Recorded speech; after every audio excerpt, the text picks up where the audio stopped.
penyusun undang-undang yayasan tahun 2001. Beliau sangat senior.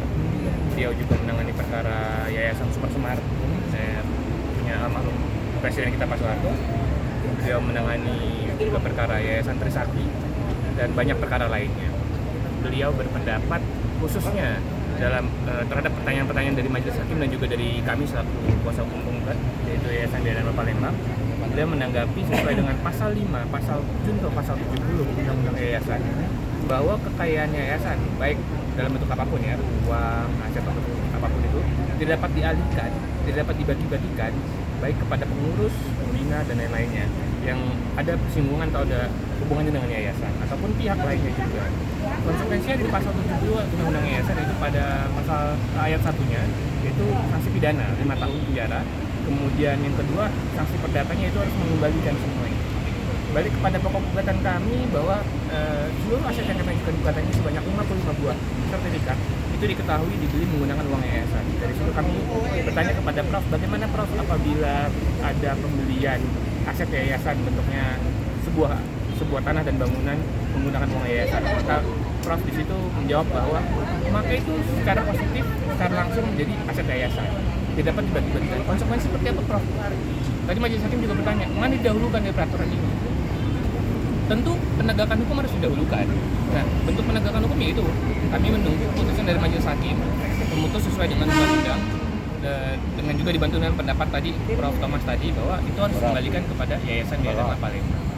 Kurang lebih begitu tadi keterangannya. Pak, ini sudah berapa kali sidang ya Pak? Masih sama Pak? Sama ya? Ya. Ini sidang keberapa Pak? Wah, udah Hitung lagi belasan ya, sekian kali ya. sekian belas. Tapi sampai sejauh ini Pak, ini mungkin hakim atau gimana, pendapatnya gimana? Yang saya dapat jawab gini, kami daftar gugatan dari bulan Agustus 2022. Dari itu mulai awal sidang kalau nggak salah itu di periode September. Jadi persidangan sudah berjalan sekitar 8 bulan, 9 bulan. Namun sudah menuju penghujung acara, yaitu pemeriksaan keterangan ahli-ahli dari para pihak. Yang dapat kami simpulkan adalah sedikit lagi kami bisa menyerahkan kesimpulan dan menunggu putusan. Mungkin kisaran sekitar 1-2 bulan ke depan. Optimisme sendiri kita Pak untuk memenangkan perkara ini Pak? Tentunya dengan bukti-bukti yang ada kami masih optimis bahwa semua dibeli menggunakan uang yayasan. Maka permohonan kami kepada Majelis Hakim adalah memerintahkan kepada para tergugat untuk membaliknamakan aset-aset yang diatasnamakan secara pribadi ke atas nama Yayasan Bina Palembang. Dapat menjadi catatan bahwa ini bukan untuk kepentingan pribadi pengurus yayasan yang sekarang, namun untuk Badan Hukum Yayasan Bina Palembang supaya universitas dapat beroperasional berkelanjutan, baik pengurus yayasan berganti kepada siapapun juga. Pak, tadi saksi ahli kan Pak Prof juga menawarkan bahwa ini kan satu keluarga ya Pak ya, satu ibu satu bapak. Mungkin itu barangkali sudah berulang kali ditempuh jalan damai atau gimana Pak? Jalan damai sudah diupayakan lebih dari belasan kali.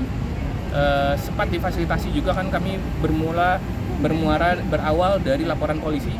Awalnya dari sisi sebelah tergugat Pak Suratmono dan Bu Diva awal tersangka dan berdamai. Kemudian setelah berdamai mau dilakukan verifikasi aset. Mana nih yang mana punya yayasan, mana yang punya pribadi. Ternyata tidak terjadi verifikasi, itu ditolak terus sama Pak Suratmono dan Bu Diva.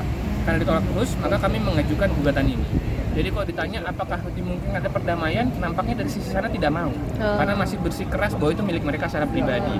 Di mana kami juga dari sisi lainnya membuktikan bahwa ini dibeli dari uang yayasan bukan uang pribadi. Jadi perdamaian sudah dicoba namun nampaknya tidak berhasil. Oke, terima kasih Pak.